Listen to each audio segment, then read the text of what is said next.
Мен Қасықбаева Роза Тұрғынбековна Берқара орта мектебінде 22 жыл педагогикалық өтілмен жоғары санатты мұғаліммін.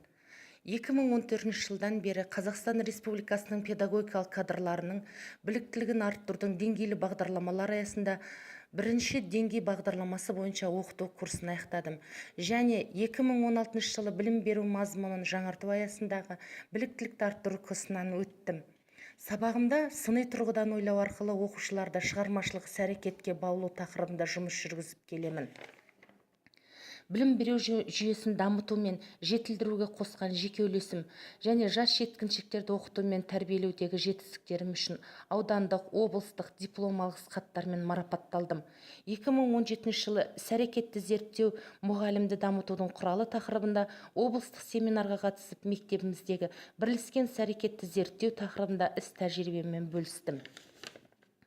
Мен мұғалімдерге арналған республикалық, аудандық, облыстық олимпиадалардан және Тараз мемлекеттік педагогикалық институтында республикалық ғылыми-практикалық конференциясына қатысып, жалпы білім беретін пәндер бойынша аудандық, облыстық олимпиадаларға қатысып, арнайы алғыс хаттармен, дипломдармен марапатталдым. Оқушыларым аудандық жарыстардан, Ақбота интеллектуалдық марафонынан және аудандық облыстық ғылыми жоба байқауларына қатысып, диплом алғыстар алып келді. Мен мектепте мұғалімдермен бірлесе отырып, лесен-стадия үдерісі арқылы бірлескен іс-әрекеттегі зерттеуді жүргізіп келемін. Қазіргі сабағым лесен-стадия үдерісіндегі бірінші айналымдағы сабағымнан үзінді көрсетілген. Оң жақтағы көршіңе жымиып, сол жақтағы көршіңе жымиып. Бүгінгі сабақтың барысы біз үлкен отбасы. Жақсы бала, отыра қойыңдар. Сабаққа жақсы көңіл күймен келгендеріңді көрдім.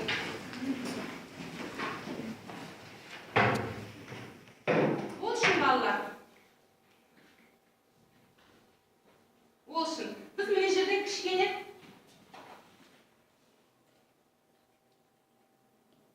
операциясына кері ол бөлу, ал бөлу операциясына кері ол көбейту деп айтуға болады. Мысалы, қосуға кері ол азайту амалы, ал азайтуға кері амал қосу ғой. Өте жақсы сұрақ әрине болады. Мысалы, 2 көбейту 10, 20-ға тең. 20 бөлу 2 ранға тең және 20. Қонда қоғанда отыра беріңдер. Келесі. Кім Нұрберді? Кім сен? Бежан орнына отыр. Жақсы қойыл.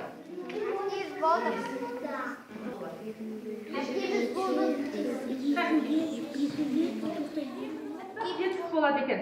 Яғни бірінші топта міне жерде қай сынып шығыпты серуенге? Екінші сынып болып шығыпты. Енді 26-ға қандай санды қоссақ 30 болады. Яғни мынау қай сынып екен? 4-ші сынып екен. Енді 30-ге қаншаны қоссақ 40 болады? 5. Яғни серуенге шыққан мына топ 5-ші сынып екен. Ал қандай санға, 52-ге қандай санды қоссақ 60 болады. Яғни мына сынып 8-ші сынып тобы серуенге шыққан екен.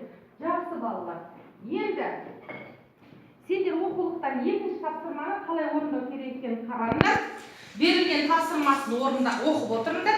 Содан соң мен тағы да тапсырма беріп, соны орындайсыңдар.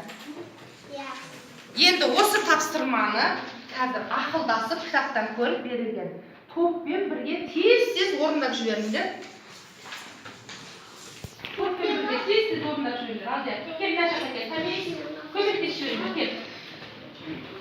Еркежан, кім? Мияққа кел, тез орындап жіберіңдер. Мына топтан кім оқышы? Жаннұр, балалар, бері қараңдар. Жаннұр қызыл түсті топтың есебін бағалайды. Бірінші амалын таңдайды. Өрнектің мәнін дұрыс тапты.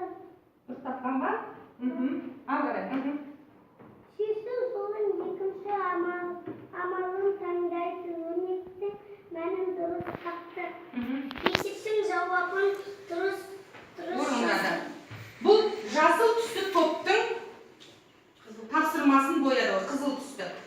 Енді сары түсті топтың есебін сендер бағалаңдар. Қалай бағаладыңдар? Бәрін дұрыс орындапты ма дисфилтр бойынша? Бірінші амал таңдайды. Өрнектің мәнін дұрыс тапқан жоқ. Шешу жолын екінші амал таңдайды. Өрнектің мәнін дұрыс тапты. Есепті жауабын дұрыс жазды. Жақсы. Кім? Мына топ қызылдар түсті топ. Жасыл түсті топтың есебін қалай бағаладыңдар? Шешу жолын бірінші амал таңдайды. Өрнектің мәнін дұрыс тапты. Шешу жолын екінші амал таңдайды. Өрнектің мәнін дұрыс тапты. Есептің жауабын дұрыс орындады. Жақсы балалар. Егер дұрыс орындаған болса, біз білеміз, балалар, түстің түспен белгілейміз. Ал егер топ дұрыс орындамаған болса, біз оған қандай таңба қоямыз? Екі таңбасын қоямыз дегенбіз. Қайтадан беріңдер тапсырмаларыңды. Бір-біріне қайтарып беріңдер. Тапсырмаларыңды алыңдар бір-біріне. Аха.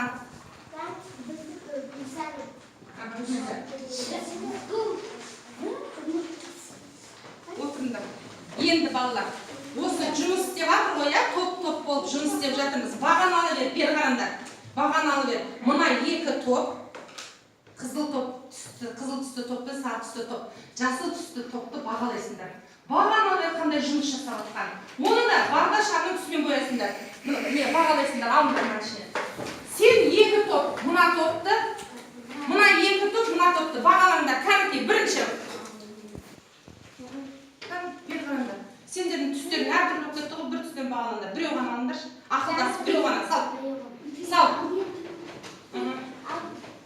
Аха. Жасыл түсті топты, екі топты жасыл түспен өте жақсы, тамаша көп қой. Деген түстен бояды, бер, апа. Қазір санап отырыңдар. Екі жасыл түс алдыңдар, отыр. Енді, екі топ, сары түсті бағалаңдар, тез. Екі топ. Екі топ. Сендер емес. Жасыл. Біреу әкеп беріңдер бір-біріне. Мына топ алыңдар екеуіңдер. Отырыңдар. Енді мына екі топ, мына топты бағалаңдар. Қызыл түсті топты бағалаңдар. Апарып бер. Қапсат бір-біреуден береміз. Отыр. Жақсы балалар. Менің байқауым бойынша барлық топтар, барлық тапсырма бойынша бір-біріңді өте жақсы деген баға беріңдер, барлығы жұмыс істеп жатқан. Енді осы екі тапсырма бойынша кәнекей әрқайсың өздерін бағалап қойыңдар. Жаңа қалған екі тапсырма бойынша әрқайсың өздерін бағалап қойыңдар. Тез.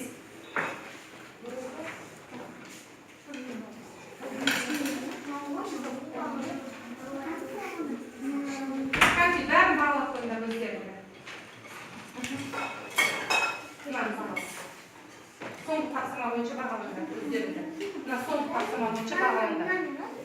Өздеріңді бағалаңдар, тез. Аға соңғы тапсырма бойынша бағалап қойыңдар өздеріңді. Соңғы тапсырма бойынша бағалап қойыңдар. Аты жөндерін жазып отыр, мен жинап алған кезде көрем балалар. Кім? Яғни қалай орындадыңдар бұны? Осы үшін 74-ке 16-ның 10-дығын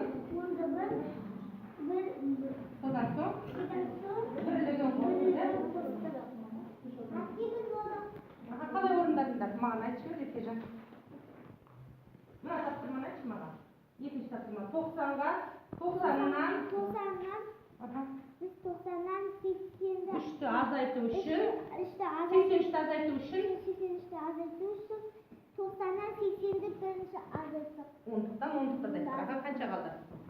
3 қалды. Жетті. Ой.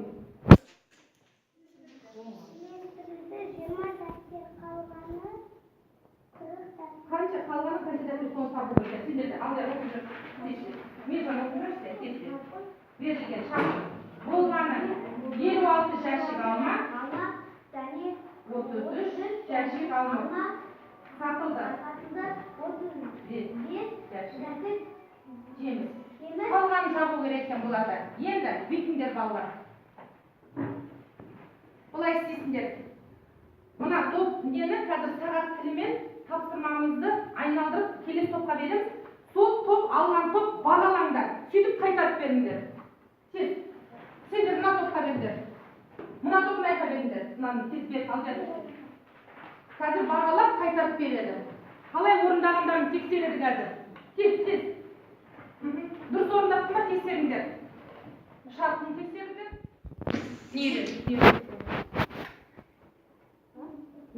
Не өттік бұны?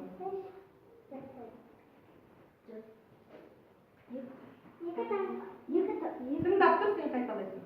Екі таңбалық сандарды қосу және азайту алгоритмін қайталады. Екі таңбалық сандарды қосу және азайту алгоритмін қайталадық. Екі таңбалық сандарды қосу және азайту алгоритмін қайталадық. Қайталап қалады. Түсінікті ма? Яғни біз екі таңбалық сандардың қосу және азайту алгоритмінің жазбаша түрін, ауызша түрін пысықтадық, иә балалар? Қайталадық. Жақсы бала, сабақ аяқталды, орнымыздан тұрамыз. Жақсы, сабақ аяқталды, тоғыз шығамыз.